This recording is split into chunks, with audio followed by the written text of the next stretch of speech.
है, इस काल में विपक्ष हमारा साथ नहीं दे रहा है। ये विपत्ति आ पड़ी है, आई हुई विपत्ति है, इसमें तो सबको साथ देना चाहिए। लेकिन मैं आपके माध्यम से सरकार से पूछना चाहता हूं, यह विपत्ति आई हुई कैसे है? मान्यवर, यह विपत्ति लाई हुई विपत्ति है। यह लाई गई समस्या है, यह लाया हुआ संकट है, आया हुआ संकट नहीं मान्यवर। तो यह लाया हुआ संकट कैसे है?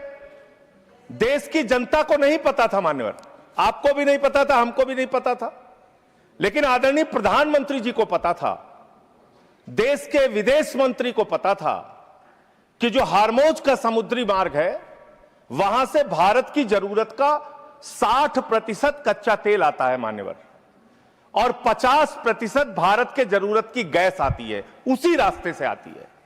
यह बात नरेंद्र मोदी जी को, आदरणीय प्रधानमंत्री जी को पता थी। तो मैं आपके माध्यम से पूछना चाहता हूं कि जब वो हार्मोज का समुद्री मार्ग 60% से ज्यादा ईरान के रास्ते में आता है, ईरान के कब्जे में आता है, तो ईरान से तू कौन मैं खामखा जबरदस्ती झगड़ा करने की आपको जरूरत क्या थी? इसलिए आपने जानबूझकर देश को संकट में डाला है। यह संकट आया हुआ संकट नहीं है, यह लाया हुआ संकट है, और इस लाए हुए संकट के सबसे बड़े जो प्रायोजित किया है जिन्होंने संकट, उसका नाम है देश के प्रधानमंत्री आदरणीय नरेंद्र मोदी जी। मान्यवर, यह बात देश की जनता को पता होनी चाहिए। दूसरी बात मान्यवर, आपका परंपरागत मित्र है ईरान, और खुद प्रधानमंत्री ने माना है। प्रधानमंत्री जी जब गए थे ईरान की यात्रा में, उन्होंने कहा भारत और ईरान की दोस्ती इतिहास से भी पुरानी है। यह प्रधानमंत्री के वक्तव्य हैं। उन्होंने खामेनेई जी को कुरान की पांडुलिपि भेंट की थी 7वीं शताब्दी की मान्यवर। उन्होंने चाबार पोर्ट का समझौता किया था, जिसका बखान प्रधानमंत्री ने खूब किया कि भारत का व्यापार बढ़ जाएगा, पाकिस्तान की अब हमें जरूरत नहीं पड़ेगी, अब हम अपना एक अलग रास्ता बना के और भारत के व्यापार को बढ़ाएंगे। और वहां पर सरकार ने सैकड़ों करोड़ रुपए चाबार पोर्ट पे वेस्ट किया। 2019 तक भारत को ईरान से सस्ता तेल मिलता था, रुपए में तेल मिलता था, गैस मिलती थी, हमारा मित्रतापूर्ण संबंध था उनसे।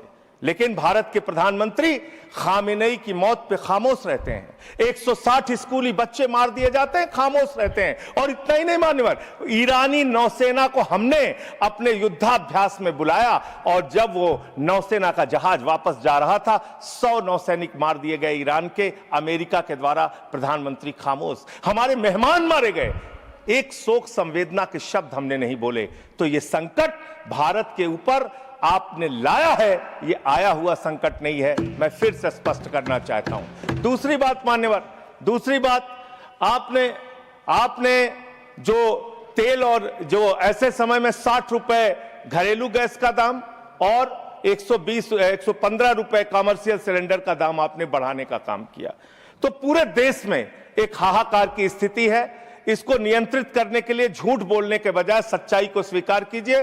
और आज जो कहा गया कि हार्मोज समुद्री मार्ग खुल गया है, गलत जानकारी सदन को नहीं देनी चाहिए। हार्मोज समुद्री मार्ग से मात्र 2 जहाज आपके आए हैं, 22 जहाज अभी भी आपके रुके हैं। मैं शुभकामनाएं देता हूं कि आप वार्ता करके उस समस्या का समाधान कराइए। अभी है मान्यवर समय, मान्यवर 2 मिनट में आपसे और लूंगा।